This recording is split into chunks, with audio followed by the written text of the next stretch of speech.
Another day had just begun, and the garden was coming to life. Down at the bottom of the garden, near the shed, was an old, broken sundial nobody wanted. On the sundial was a snail. A snail with an unusual thought. If you shake a woodlouse very hard, does it get any sense? While Mr. Harrison the snail thought these thoughts, the woodlouse in question was rolling around the sundial and laughing as often as possible. Why, Woodlouse, are you behaving like an idiot? Pillbug. Please, Mr. Harrison. I'm a pillbug. Not a woodlouse. This is too much.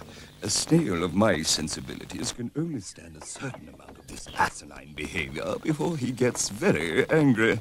Woodlouse, will you keep still and stop that stupid tittering? I can't. Mr. Harrison, it's the feet. You see? Feet? What do you mean, feet? Hello. Morning. How do you do? And so on. Ah, the spider. Come to laugh at me as well, have you? Laugh? Oh, no, not really. I haven't the time. I suppose we must be thankful for spiders with no sense of humor. I was just wondering, Harrison, old thing, if you'd seen something. What sort of something? Well, it's sort of longish with green bits, you know. To be quite honest, no, I don't know. It sounds like pure gibberish to me. You don't know, Harrison, of course you know. I collect them all the time. They're longish, like I said, and they've got these green things. Why me? Why me? Oh, hello, everyone. Do carry on, even though I'm very ill. And what, may I ask, is wrong with you, then? Oh, nothing, Mr. Harrison. Nothing. I just don't have too long to live, that's all. Oh, nothing serious, then? Suppose not, if you say so, Mr. Harrison. Oh. And again I say, oh. I say, about my, something or other. Have you seen it? Morning, one and all. I've just been thinking about why keeping up your muscularity is important in your life. I wonder if anyone would like to hear my thoughts. Ah, the beetle, with a space to rent where his brain should be. Lambeth, have you seen my something or others? I can't say I have, Harry, hadn't he? Been too busy thinking. Do you know, the more muscularity you have, the less likely you are to get spots. It's true. Goodbye, all. I think this is it. Absolutely sure. I consider it almost to be scientific. Spots can be removed by certain exercises. What a definitely sloppy One should begin with the neck muscles, the forgetful after all, am I? And working our way downwards towards the legs and the knees. Everyone should be there. Please, would you stop? Stop this at once! What is going on? Are you mad? Have you all lost your senses? I never had any in the first place. This part of the garden has become a madhouse. A woodlouse who keeps laughing and says it's his feet. A spider who's lost something and doesn't know what. A worm with a very dubious sickness. And a beetle who was about to deliver a lecture on the benefit of having a working muscle somewhere in your body. As if anybody cared. It does stop the spots, you know. Well, I've had enough. I've had a shell full of you lot in this rotten sundial, and I'm leaving. Leaving? You can't go before I expire, Mr. Harrison. Oh, yes, I can. And oh, yes, I'm going to. Don't try and stop me. I've made up my mind. There's more to life than a cracked sundial and a few equally cracked insects. Well, that's it then. I'm going. Oh, Mr. Harrison? Yes? If you happen to see that something or other of mine, could you pop it back and let me know? Pah! I'll show 'em. Half-baked lot. Think they can bug me about. Never liked them anyway. Now, let me see. That looks a pleasant way. Come to that, so does the other way. Morning, Mr. Harrison. Lovely day, isn't it? Can't say I'd noticed. Excuse me for saying, but you're rather a long way from the sundial, aren't you? The further, the better as far as I'm concerned. I'm finished with that sundial, and all those silly creepies and crawlies. Oh, dear me. What are you going to do, Mr. Harrison?